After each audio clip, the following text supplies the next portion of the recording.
اللہم صلی علی محمد وآل محمد۔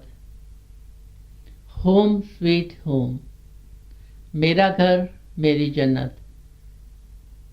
دیندارو، یا پھر اگر ہم گجراتی میں کہیں تو کہتے ہیں گھر بنا تھر نہیں، یعنی گھر کے بغیر سکون نہیں ملتا۔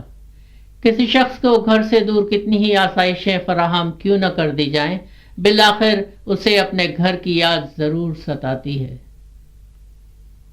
یہ تو مختلف انسانی معاشروں میں گھر کا تصور ہے۔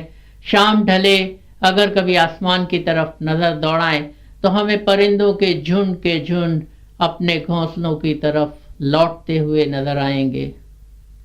صبح سویرے دانہ دنکا تلاش کرنے نکلنے والے یہ پرندے شام کے سائے گہرے ہوتے ہی اپنے آشیانے کا رخ ضرور کرتے ہیں۔ اور دیندارو، آج ہماری گفتگو کا موضوع یہی آشیانہ ہے، یعنی گھر اور گھریلو زندگی، فیملی لائف۔ دیندارو، جب ہم گھر کی بات کرتے ہیں تو ہم سیمنٹ کنکریٹ سے بنے ہوئے مکان کا ذکر نہیں کرتے، بنگلو کا ذکر نہیں کرتے، بلکہ گھر کا تصور خاندان سے وابستہ ہے، اور خاندان کا تصور رشتوں سے جڑا ہوا ہے۔ وہ لوگ جن کے ساتھ ہم اپنی زندگی کے اچھے برے دن گزارتے ہیں، جن کے ساتھ ہم اپنی خوشیاں شیئر کرتے ہیں، اور جن کے کندھے پر سر رکھ کر اپنے مشکل لمحات میں ہم اپنے دل کا بوجھ ہلکا کرتے ہیں۔ یہی رشتے انسانی زندگی کی خوبصورتی ہے، لیکن کبھی کبھار زندگی میں ایسی تلخ واقعات ہوتے ہیں کہ یہی رشتے بوجھ لگنے لگتے ہیں۔ ہم نے اکثر روزانہ کی بات چیت میں ایسے الفاظ سنے ہوں گے کہ لوگوں کا خون سفید ہو گیا ہے، رشتوں کا احترام باقی نہیں رہا، کبھی جنم جنم ساتھ نبھانے کے وعدے کیے جاتے تھے، لیکن آج ایک زندگی اکٹھے رہنا بھی مشکل نظر آتا ہے اور نوبت علیحدگی تک پہنچ جاتی ہے۔ اسٹیفن کوی ایک بہت مشہور رائٹر ہیں جن کی بہت سی کتابیں بیسٹ سیلر قرار دی جا چکی ہیں۔ ان کی ایک کتاب ہے 7 Habits of Highly Effective Families۔ اس کا پہلا chapter, introductory chapter, secrets of happy family life, کہ خوشگوار خاندانی زندگی کے راز، اس میں ایک دلچسپ وہ تذکرہ کرتے ہیں۔ وہ کہتے ہیں کہ انہوں نے ایک سروے کیا اور لوگوں سے پوچھا کہ زندگی میں ان کی 3 پہلی ترجیحات کون کون سی ہیں۔ 95% لوگوں نے اس میں اپنی فیملی کو اپنی پرائرٹیز میں رکھا، اور 75% لوگ ایسے تھے جنہوں نے فیملی کو اپنی ٹاپ پرائرٹی قرار دیا۔ اس کے بعد وہ لکھتے ہیں کہ لیکن حقیقی زندگی میں ہم جب تجزیہ کرتے ہیں تو ہمیں یہ بات نظر نہیں آتی۔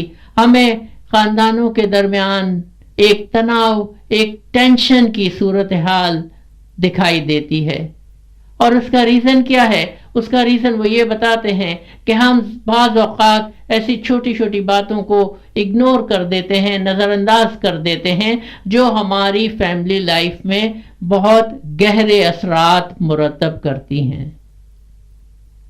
آج ہم انہی نکات پر غور کریں گے کہ کس طرح ہم اپنی گھریلو زندگی کو خوشحالی کی طرف ڈال سکتے ہیں۔ دیندارو، اس کے 3 پہلو ہیں۔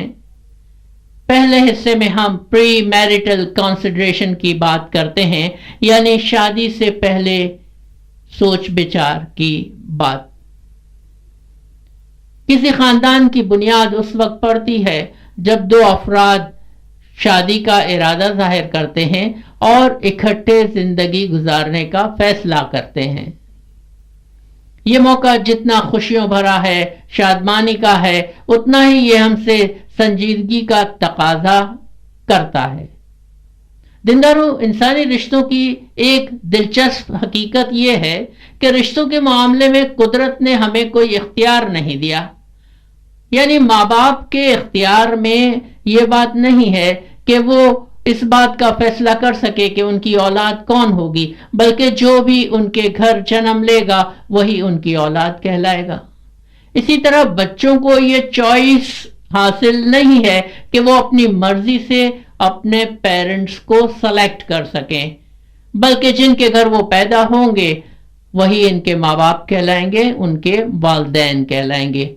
لیکن ہسبینڈ وائف کا ریلیشن شپ، میاں اور بیوی کا رشتہ، وہ واحد رشتہ ہے جس کو قائم کرنے کا اختیار قدرت نے انسان کے ہاتھوں میں دیا ہے۔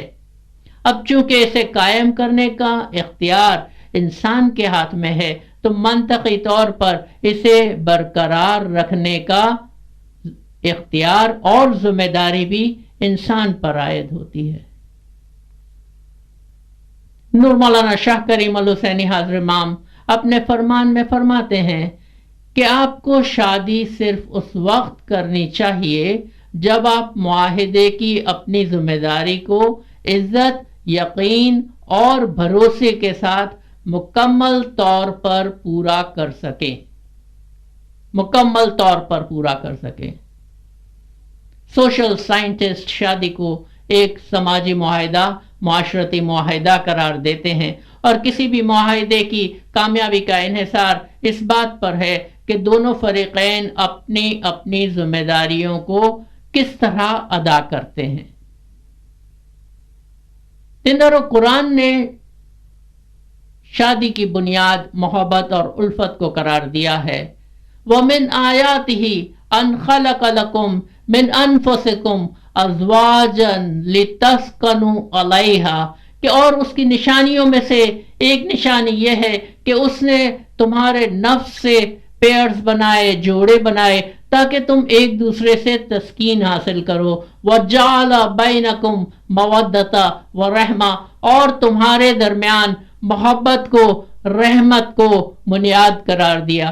گویا اس مقدس رشتے کی بنیاد چاہت پر رکھی گئی ہے، لہذا کسی قسم کے مٹیریل بینیفٹ کو، مالی منفیت کو اس کے ساتھ اٹیچ کرنا ایک نامناسب بات معلوم ہوتی ہے۔ دیندارو، جب ہم شادی سے قبل سوچ بچار کی بات کرتے ہیں، کنسیڈریشن کی بات کرتے ہیں، تو اس کا مطلب یہ بھی ہرگز نہیں ہے کہ ہم ایک چیک لسٹ بنا کر اپنے آئیڈیل کی تلاش میں نکل کھڑے ہوں، کہ جھیل سی گہری آنکھیں ہو، چاند سا خوبصورت چہرہ ہو، مسکرائے تو موتی برس پڑیں، پلکیں اٹھا کے دیکھے تو کلیاں بھی ہنس پڑے۔ یہ شاعری میں یہ چیزیں اچھی لگتی ہے، ڈرامے میں یہ چیزیں اچھی لگتی ہے، لیکن ریئل لائف سچویشن اس سے ذرا مختلف ہوتی ہے۔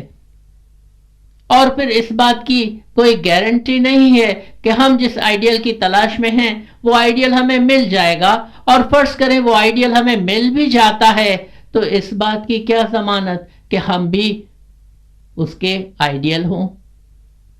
ہو سکتا ہے اس کا آئیڈیل کوئی اور ہو۔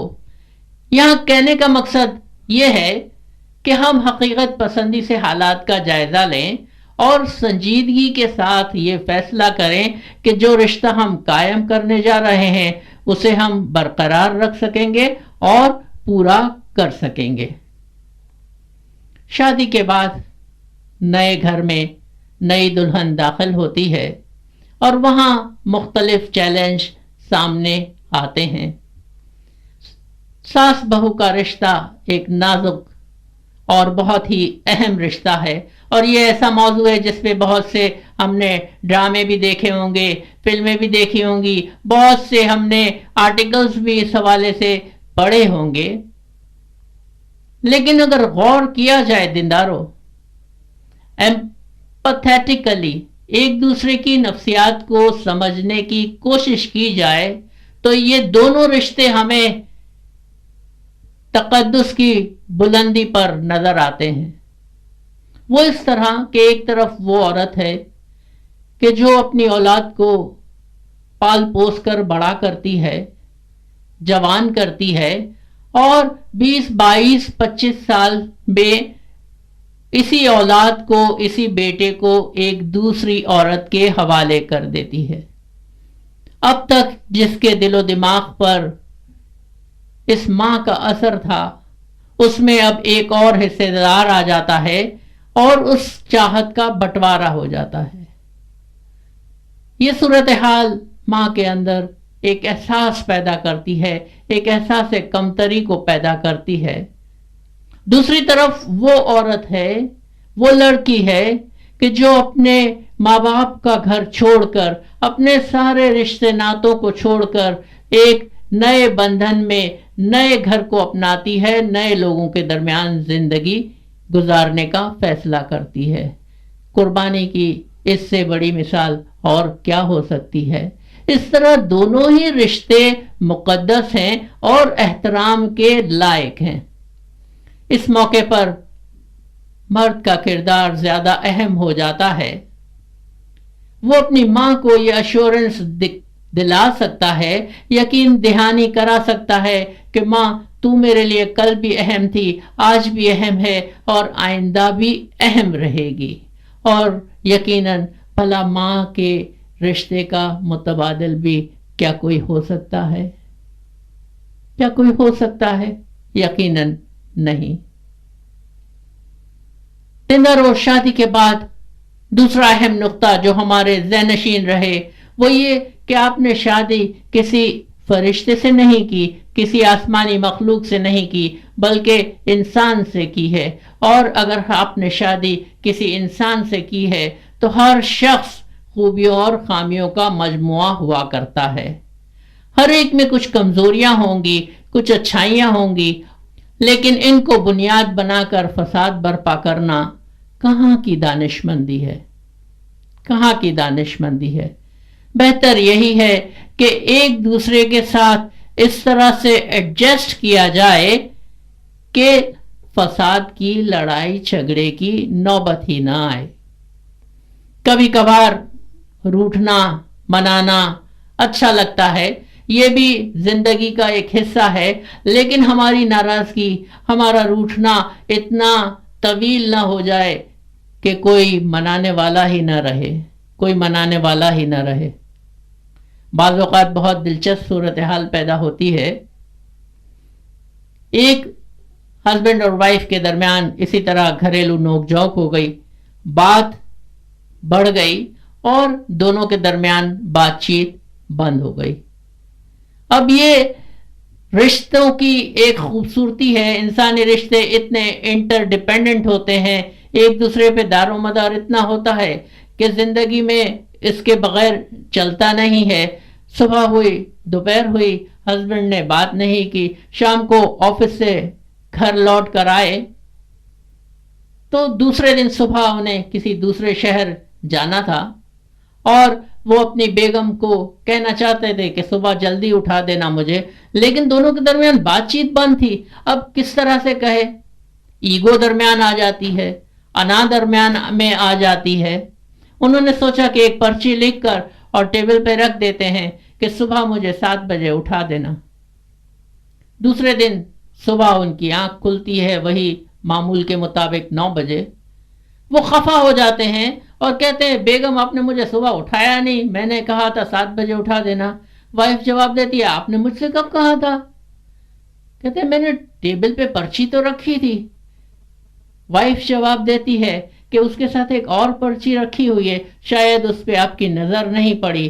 شوہر فوراً دوسری پرچی دیکھتا ہے، اس پہ لکھا ہوتا ہے سرتاج 7 بج چکے ہیں، آپ اٹھ جائیے۔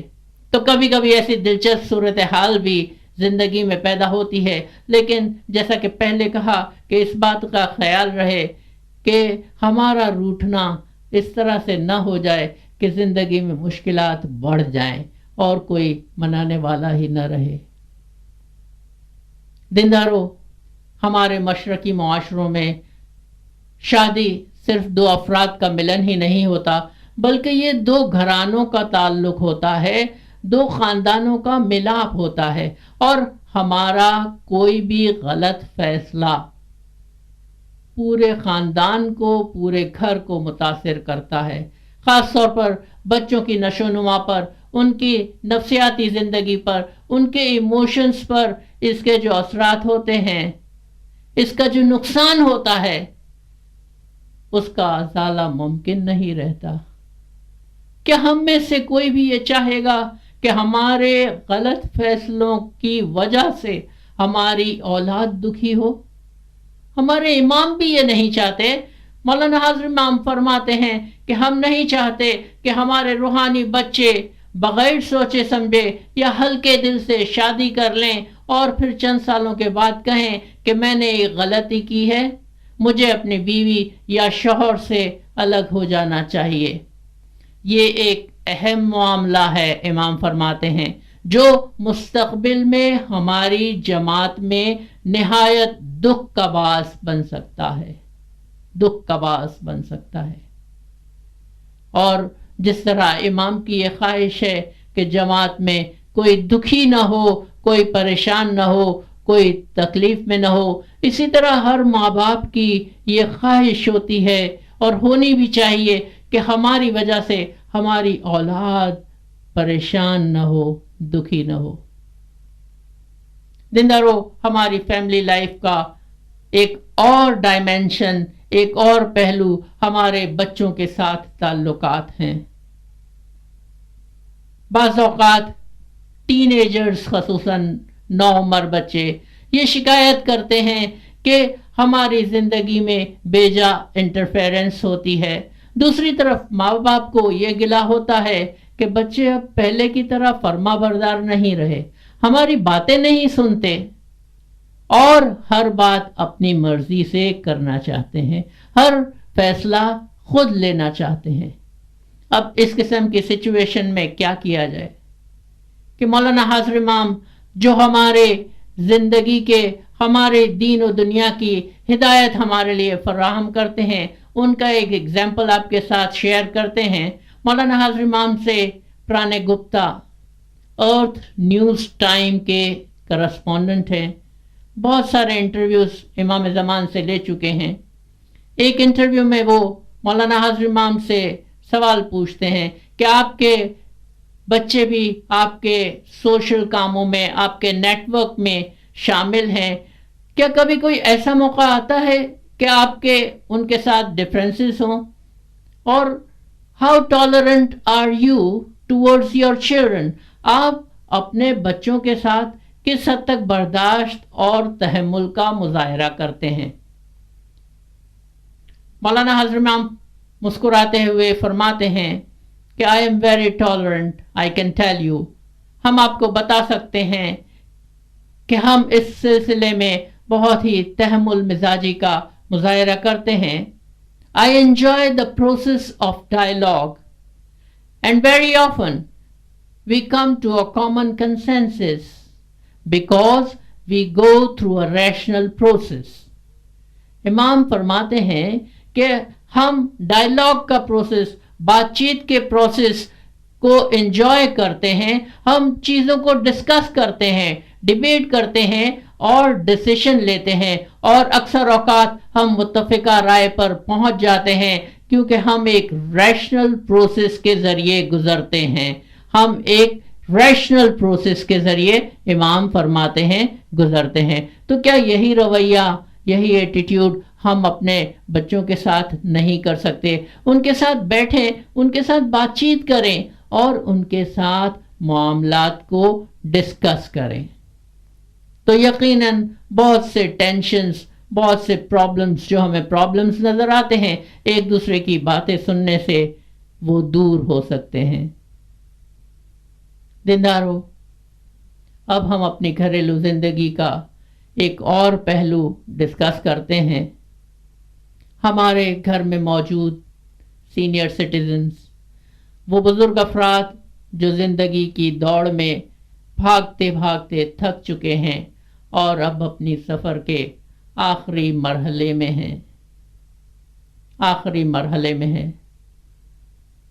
وقت نے ان کے چہروں پہ لکیروں کا ایک جال سا رکھ دیا ہے.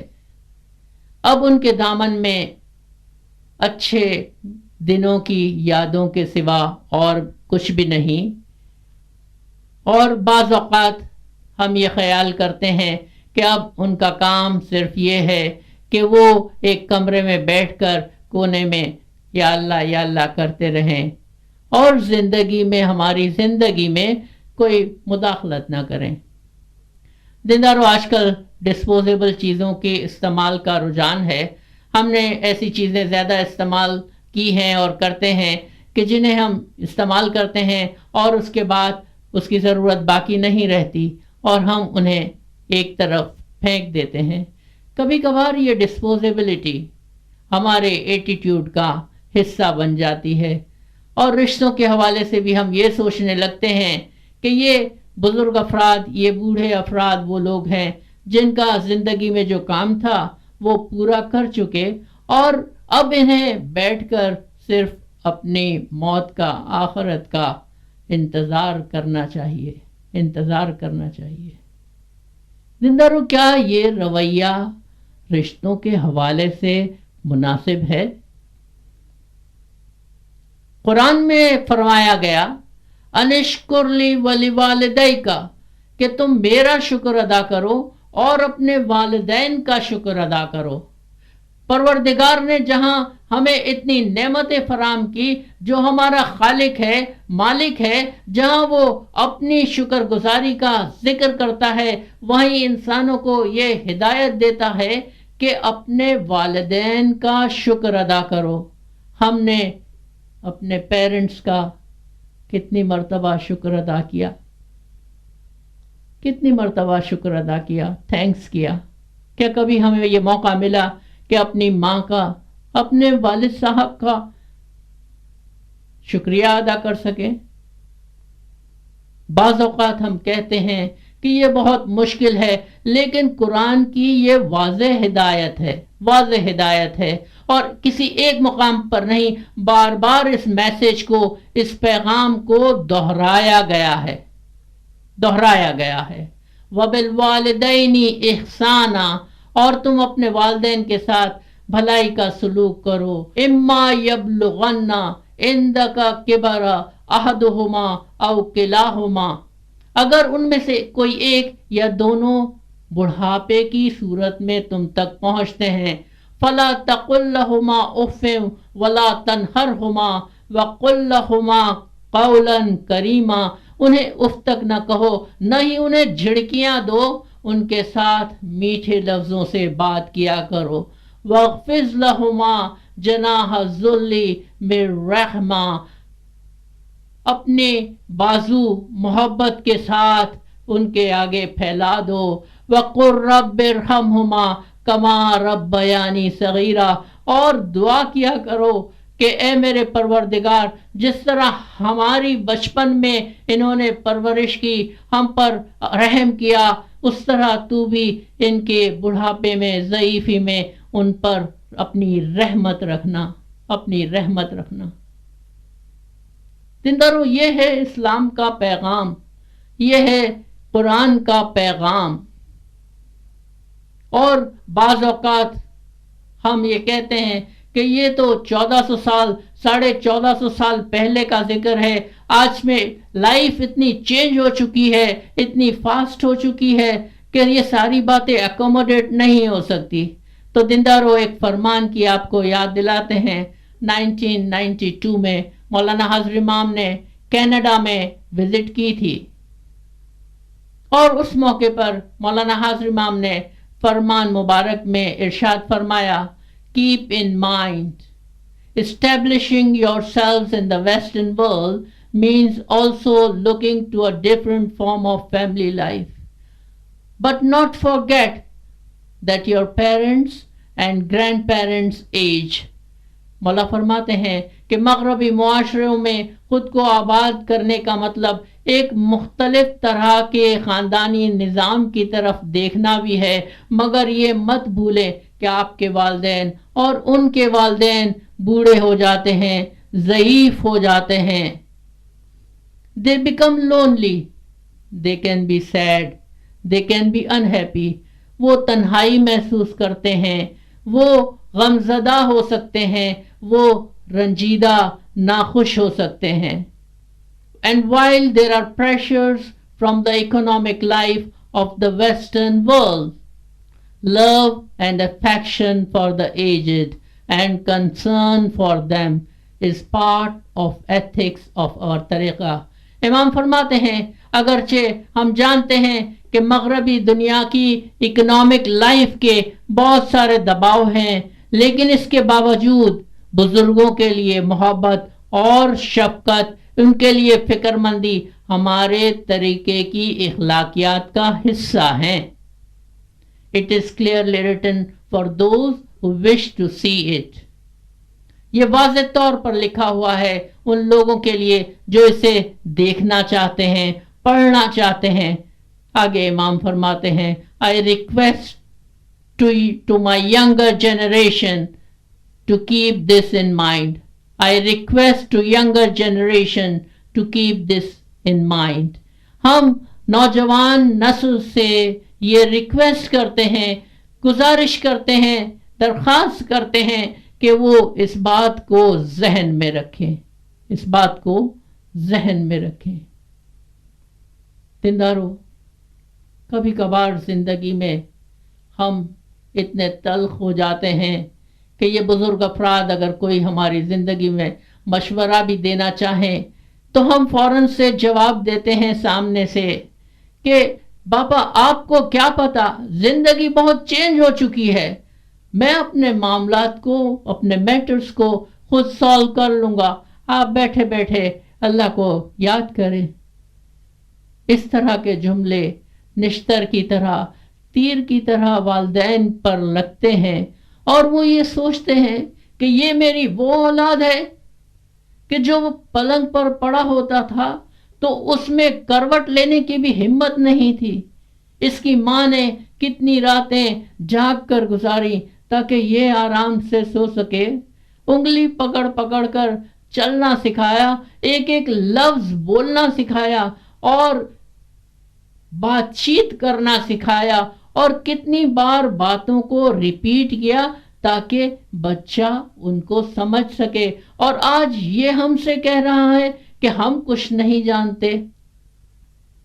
جن پتھروں کو ہم نے عطا کی تھی دھڑکنیں، جب بولنے لگے تو ہم ہی پہ برس پڑے. تندارو، اس قسم کا رویہ قطعاً نامناسب معلوم ہوتا ہے. گولڈن جوبلی کے ہم مولا کے جتنے بھی فرامین ہیں اگر اس کا مطالعہ کریں، ریڈ کریں، تو ہر فرمان میں ایک میسج مولا نے ریپیٹ کیا ہے، اور وہ میسج یہ ہے کہ اپنے سینئرز کا، اپنے بزرگوں کا خیال رکھیں، ان کی سنبھال رکھیں. اور یاد رکھیں دیندارو، یہ دنیا مقافات عمل ہے، یہ دنیا مقافات عمل ہے. جیسا کہ کلام مولا میں فرمایا گیا، تیرا پتر تجھ کو چاہے سی جیسا تو ماں باپ کو چاہیا. دیندارو، آج ہم زندگی کی طرف دیکھتے ہیں، اپنے ارد گرد دیکھتے ہیں تو بے شمار مسائل ہمیں نظر آتے ہیں. بہت سے مسائل نظر آتے ہیں جن سے آلریڈی ہم پریشان ہیں. اکنامک پرابلمز ہیں، ریسیشن کے پرابلمز ہیں، سیکیورٹی کے ایشوز ہیں. غرض جس طرف دیکھیں زندگی ایسا لگتا ہے مشکل ہوتی جا رہی ہے.